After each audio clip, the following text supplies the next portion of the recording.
Tsaka nga po pala, pag hindi ko sa inaasahan na gusto kong magtrabaho, sana ay bigyan niyo ako ng konting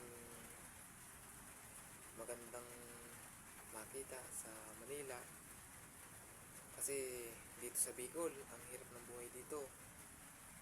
Hindi kagaya ng mga vlogger, tapos magbibideo sila, di ba? Na katulad na napapanood na sa TikTok, napakaganda ng kanilang video. Dito kasi sa atin, tama na tayo yung simple lang. Basta tao tayo, may taong dumating sa atin, tao rin tayo.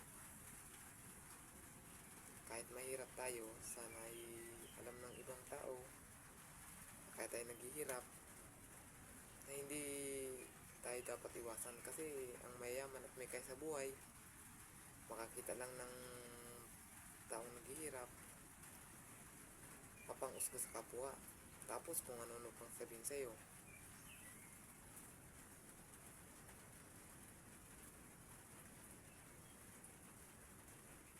Hindi naman sana kakulangan yun kung malaman ng ibang tao yun sa kanila, di ba? Yun yung kapitbahay mo mapakwento ka lang ng kaunti na kainom ka, nalasing ka, kung ano nang ikwento niya sa kabila, di kayo mapapasama ka na, yung tipong hindi mo inaasahan. Tapos kung tulong ang hinihintay mo sa kanila, naku, pabayaan ka niyan. Yun yung kaibigan mo tinulungan mo ng lahat-lahat pagdating sa nakainom sablay pa rin.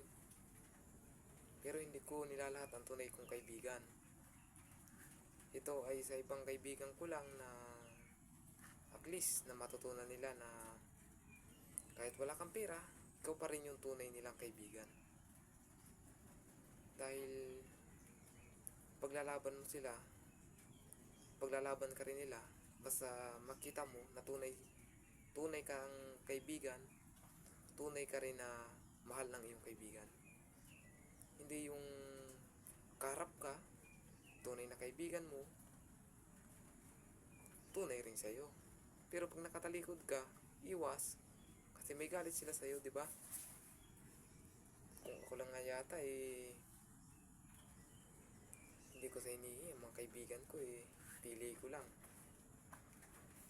Tapos kung saan, di ba, nakita nyo na hindi ako ngayon nagiinom, kasi bira ako ngayon mag-inom dahil natutunan ko sa pag-inom na wala rin mangyayari. Tapos yung minamahal ko sa buhay, lulahin ko, nawala pa, namaya pa na siya, na sana gumanda yung kanilang kalagayan doon.